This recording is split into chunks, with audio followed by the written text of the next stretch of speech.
Hello everybody and welcome to the Good, the Bad, and the Ugly for Datacron Set 15. This is the video I do every couple months when they come out with a new Datacron set where I'm going to talk about what's good, bad, and then ugly has a double meaning. If I highlight something in black, it means it's really good, it's OP. If it's highlighted in orange, it means it's so bad that it is ugly. So two different meanings there, and some people miss it when they just look at slides and don't listen to me talk, but hopefully everyone gets the memo this time.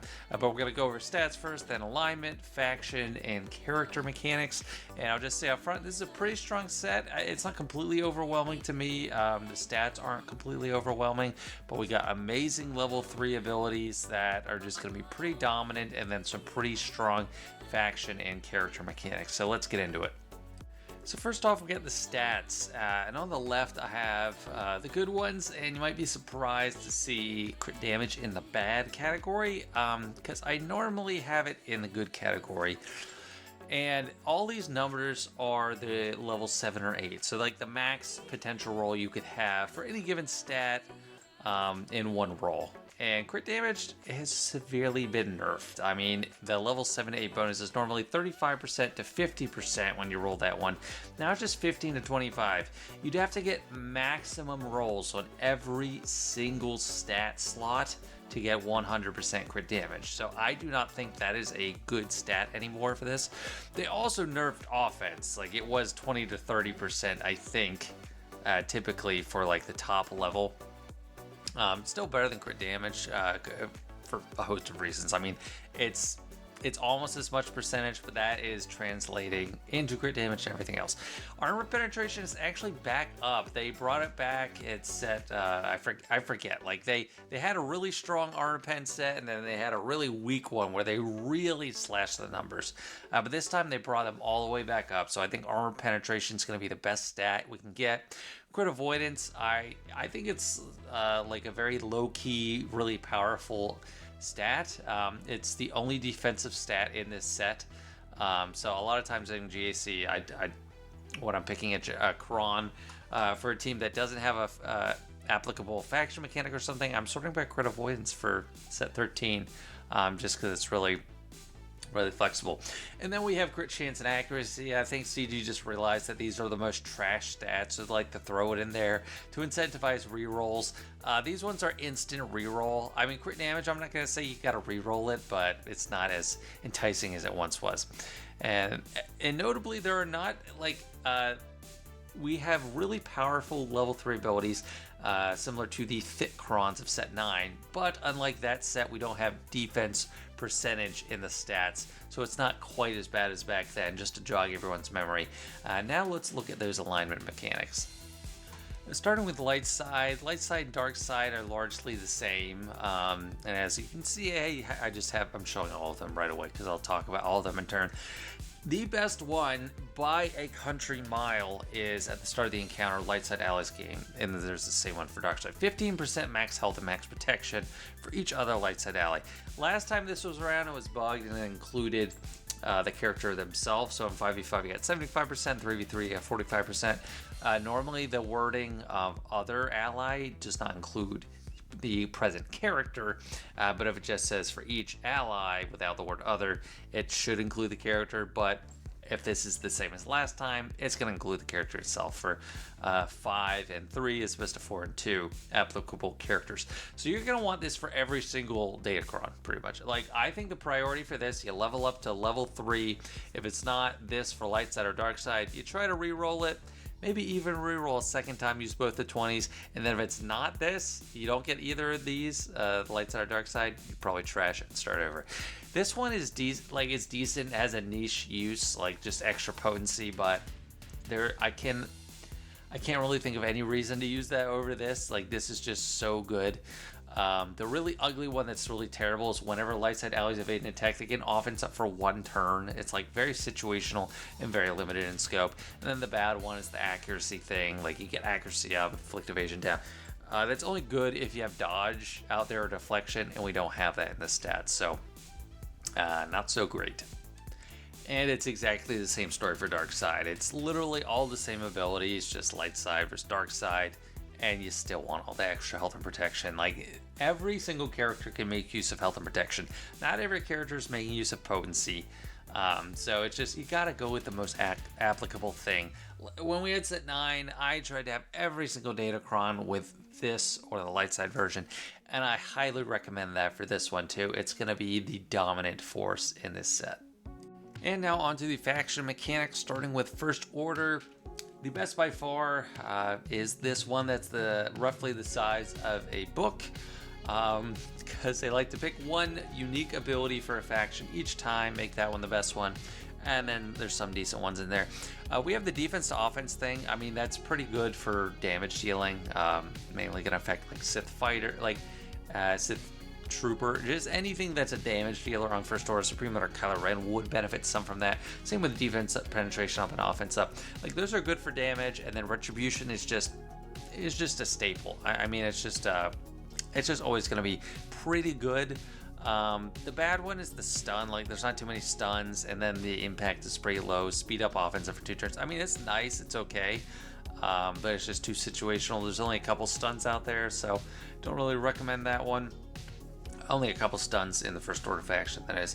And then this one has 4 completely separate clauses that all present themselves as paragraphs. I mean, it does help that they break it up just for reading purposes, but it's just so over the top. So first of all, this, I mean, if you're going to use a First Order team, probably use this. It's all about juicing up the leader, and specifically Supreme Leader Kylo Ren is going to benefit from this the most. It's going to be insane. Leaders gaining 10% offense up to 200% whenever anyone scores a critical hit. That's going to happen really fast. Basically, I think in half the time that it takes Slicker to get to his ultimate, or no, in the amount of time it takes him to get to his ultimate, like that many crits, he's going to triple his damage. He stacks mastery too, so it's just going to get really out of hand. And then if the leader scores a critical hit, extra offense for the whole other team, and protection and health recovery. This is a really big deal for Supreme Leader Kylo Ren, because the one thing they lack that's the biggest is health and protection recovery. And I know everyone's thinking this is great for defense. It's going to be good for offense too. Because also, this little remove turn meter clause, this is specifically built for Supreme Leader Kylo Ren, because when First Order loses turn meter when he's on the team, they increase their health and protection pool. So and it's just using an ability. That doesn't mean on their turn, doesn't mean special ability. If they counterattack in basic, if they assist, that's an ability. Remove 1% turn meter. It's not enough to make any difference on the turn meter front, but it is going to juice you up. And then extra crit damage. Like, he's giving out crit damage to the whole team. 2 turns. They're just going to hit like trucks. Whenever a First Order attacks a stun enemy, so it's like Amplify Agony against stunned enemies. And then whenever the leader is not damaged during the enemy's turn, you give damage immunity to a random character. It's just extremely powerful. Like, make sure to get this one. If you're like me, you only run 1 First Order team, maybe 2 if you're running First Order TIE Pilot Omicron, but get this one, please. Like, make one good First Order one, and make sure you get the big one. Next faction is Inquisitors. This is also a pretty much one team faction, so I don't have any like recommended characters or anything. These 2 are decent. I mean, turn meter, they get a lot of buffs on the Reva team, so that's, I feel I just put this in Greek because I feel like there will be a niche use to it. And then revive prevention, always going to be useful in situations. It's nice to have one, but it's not going to be your dominant one. The blind and marked thing, like, I don't think they're impactful enough to be good, so those are the ones I say don't worry about. But then this one's a little bit OP, because, and I'm not exactly sure how it's going to play out in practice, especially this thing, like the expose. Whenever a stack of purge is consumed or dispelled, so you get 6 purge. If you're starting Reva, you get 6 purge on the enemy at the start. If they dispel, do they get 6 exposes? I mean, I think so. That would be kind of just like an Admiral Radisson. That's insane for damage. That is crazy.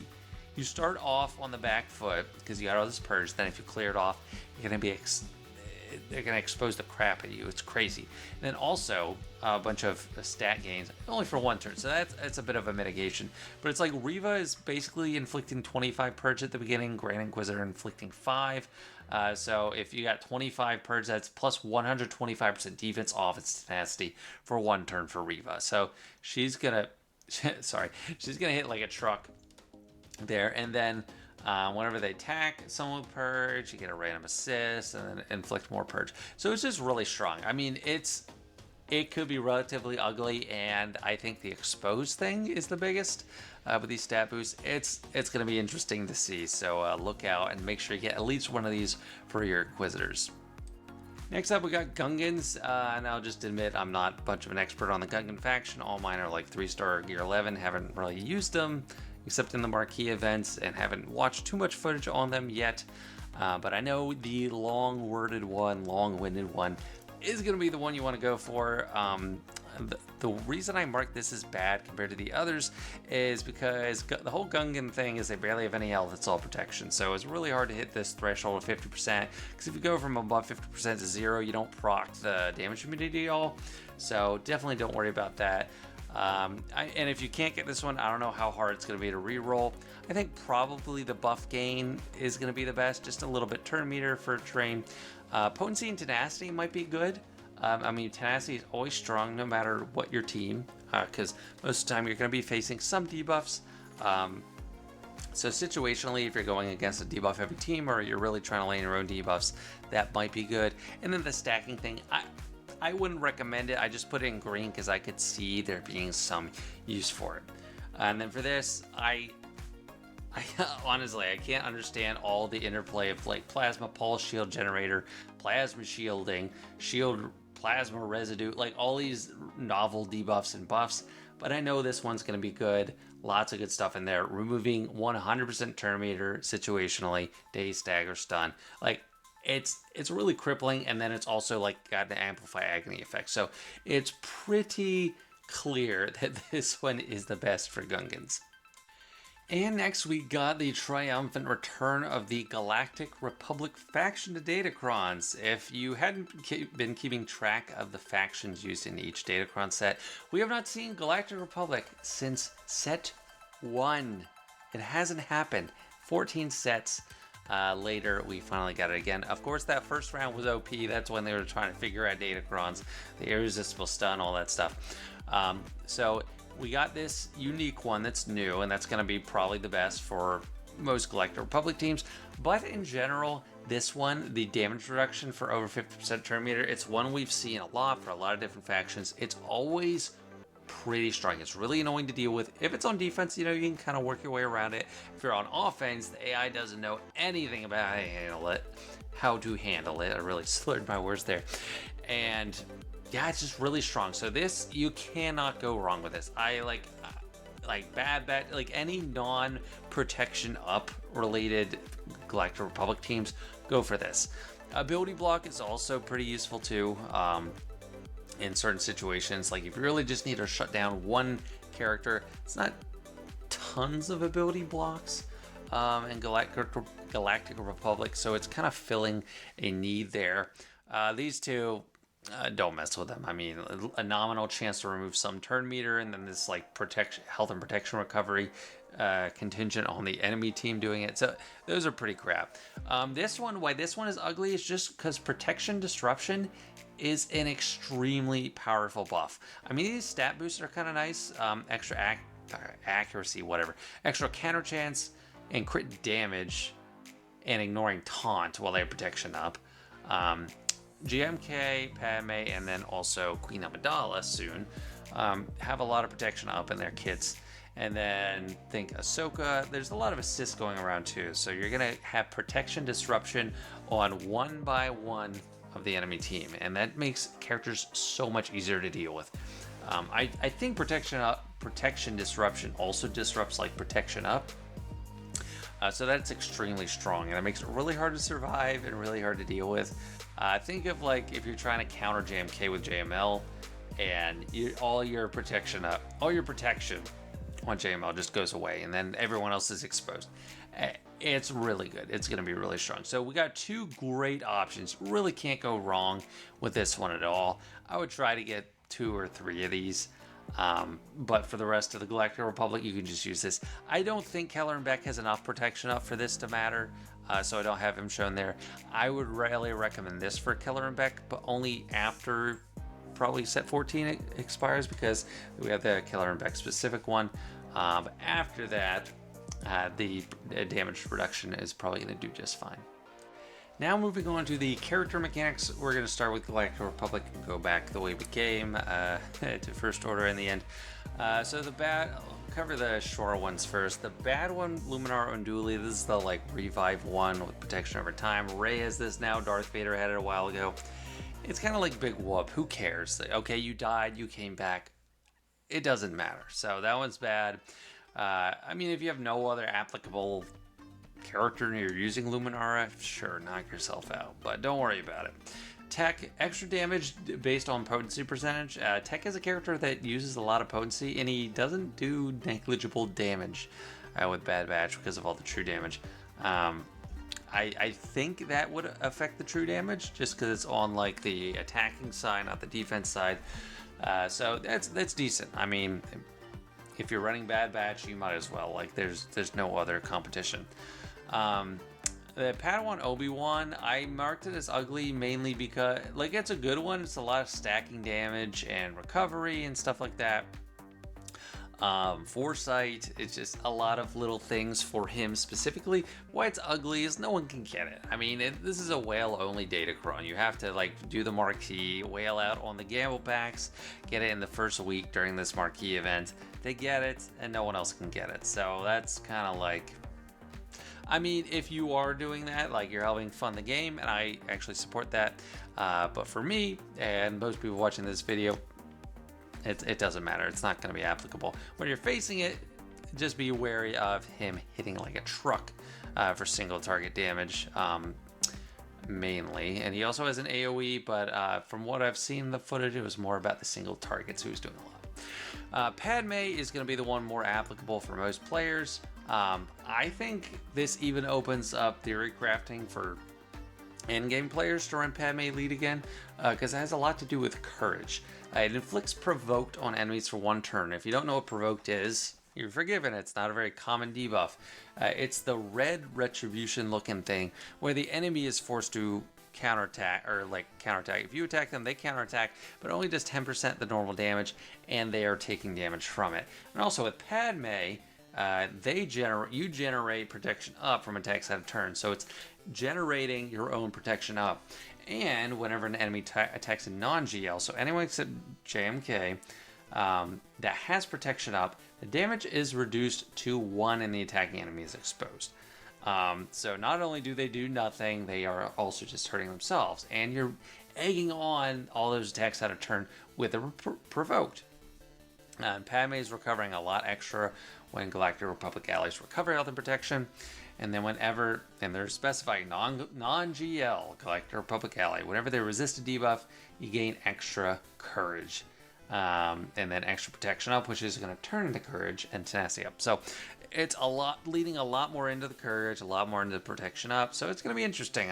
I am looking forward to seeing what we come up with Padme lead, because her lead is the one that gives out the courage and makes that matter more. But she's going to be good even as an add-on to a JMK team, even though it is excluding JMK. Most people don't go for JMK first, so it'll still be pretty good. And that's GR. And next up, we got Gungans. They gave like every single Gungan a level 9 mechanic. They're really trying to hide the ball, but at least we have 2 really solid options. I think Jar Jar Binks and Boss Nass are the best here. We got a little over 2,000 Jar Jars in the game right now, but that number will only go up over time if they are doing that monthly return schedule like they did with Bo. The only really bad one, I think, is the Gungan Bombardier. It gains 15% turn meter from other allies using specials. I don't think that's impactful enough to merit using the level 9. Tarple's assisting. This is kind of like Wedge, and then the Big Scrawn, or no, not Big Scrawn. It's like a Wedge Cron, and then I think Lando had it just like this before. it's okay. I guess you're assisting. It's not the one I'd go for. And then they reflect damage. I mean, Phalanx is the tank, so that makes a little sense. It's pretty good. However, I think the best are Jar Jar and Boss Nass. As I said, Boss Nass because he's stacking max protection for himself, and then the weakest Gungan ally up to 200% max protection. And they have tons of max protection. It's kind of what their whole kit is built around, and it's helping out the shield generator, handing out blind for getting plasma residue and frustration, and then regenerating the plasma shield a lot. So a lot to do with that plasma shield, which is to be expected as he is the leader and gets that going. For Jar Jar, the big thing to me is his cooldown reduction increase. Whenever he evades an attack, I mean, he has to evade, but the blind is on a different thing. But whenever he's evading, that cooldown increase is going to be kind of crazy. When he is inflicted with a debuff or inflicts a debuff, he's getting turn meter, so there's going to be a lot of turn meter, a lot of shock out there, plasma residue, frustration, so a lot of stuff. And again, I'm not an expert on these Gungans, but I think just Jar Jar or Boss Nass, we'll have to see. I'm not sure which one's going to be the best, but I have a feeling it might be Jar Jar. Moving on to Inquisitors, we got one bad one, I'd say, just because Second Sister isn't really usable. I mean, the turn meter removal isn't bad. I mean, if this was on like 8th Brother, I'd say that's great because it's got an AoE. If it was on 7th Sister, she's always assisting. There we go. But Second Sister only does single target damage, and only, I don't know, just not good. Not the one you want in the Inquisitor team to begin with. 7th Sister, this means she's always dispelling her debuffs and recovering health.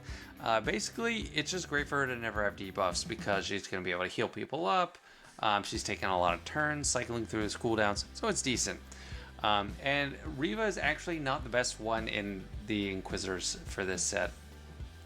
But she does get Hatred whenever any character is defeated. So even if she loses her 2 Hatreds, or like you kill her once, she comes back with Hatred, kill her again, comes back, doesn't have it, she could get it back if any character is defeated. So she could have like 9 lives, like literally 9 lives in the match, and then also gets extra counter chance and critical damage while she has it. So that is really strong. That is definitely pretty good.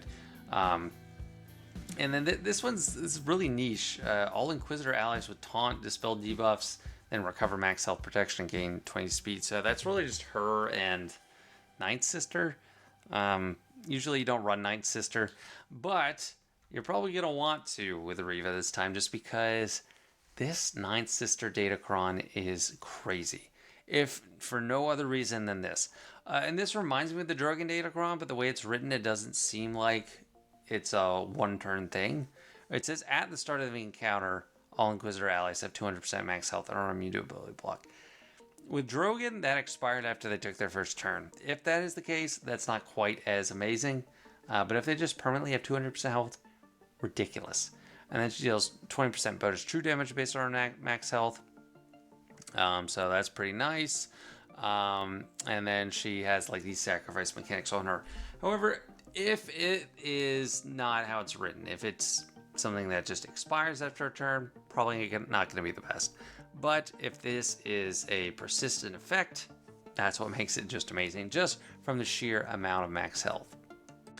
And the last set of faction mechanics we have is First Order, a couple simple and 2 extremely bloated ones.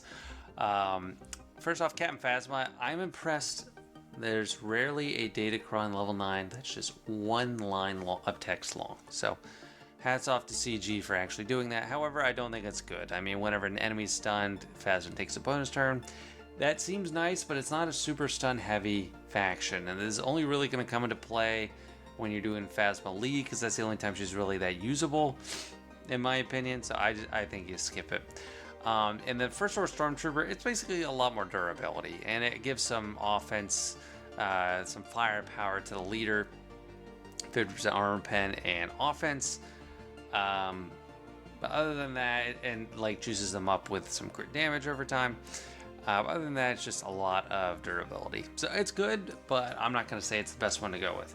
These two, however, have the potential to be very ugly, strong ugly. Supreme Leader Kylo Ren, it's very simple, but he does 5% more damage per relic amplifier level and all that is present at the start of the battle. We've seen this on crappy characters before, like Cad Bane, but for Supreme Leader Kylo, is probably the heaviest hitting character possible, or like he has the highest ceiling. Think about it. So if you have just like a standard R7 Supreme Leader Kylo, and the rest of your team is R5, it's still at their unlock levels. That is 27 relic tiers, and times that by 5, that's 135% extra damage just on top of everything. He's just going to hit so hard. So that's really simple, really strong. I don't know if that's enough to beat the trade-off for this one, though. Because for this, you don't have to run First Order Special or his TIE Pilot. But this does a ton, and it's all built around Supreme Leader Kylo Ren. So it's Phosphatipa, but it's all about Supreme Leader Kylo Ren. Okay, he has extra potency, no one cares. Ignoring taunt while First Order allies have advantage is nice. But while he can't be defeated when Supreme Leader Kylo Ren is active. And then whenever an enemy is stunned, he gains bonus damage, and then the allied leader gains 10% max health till the end of the encounter. I don't think that's capped. I mean, the bonus damage is capped, but the health I don't think is. That's going to be an extremely tanky Supreme Leader Kylo Ren. Extra ult charge for Kylo Ren. Permanent death for killing stunned enemies. Not a big deal because Supreme Leader Kylo Ren perma-kills anyway if it's on his turn. But then you're going to get a bonus turn for Supreme Leader Kylo Ren. It's going to be really easy to cycle through his ultimate, and then he's recovering health and protection. So like, I don't know if this is enough I mean, it's a lot. I don't know if it's enough to overcome the straight up damage, but it's something we'll have to see. I think both of these are extremely strong, so to start, you can't really go wrong with either, except if you go with Supreme Leader Kylo, you don't have to worry about having this character on the team, and this is going to work solo. It's not as effective solo, but you can use it with anybody. So I'll probably go for the slicker one, but I'm going to keep my eye on this and see how it actually works too. And the last segment is Reroll Priority, and I know I have a green checkbox near all these, but I had to add the clarifying point that alignment is top priority. You need to make sure you're having this 15% offense and defense on every single cron, and then everything else is kind of secondary to that. Stats you want to reroll off of accuracy and crit chance. That's the main thing. You're just wanting to rid yourself of those two stats. Go for anything else. Crit damage is not choice. Like, I don't think you should target it, but it's way better than crit chance and accuracy. Faction mechanics, there are like clear winners in each faction that you really want to target. So you definitely want to, I'd say that's priority number 2 after alignment. And then characters, you want some characters here and there. But if you're re-rolling a bunch to level 9, you're probably going to get the one you want eventually anyway. But top priority is alignment level 3, then faction, then probably stats, and then character. But yeah, that's it for this one. This has been set 15. Looking forward to trying it out. And I hope that you have good luck this next conquest getting yourself some of these Datacrons. Anyway, thanks for watching, guys. See you all later.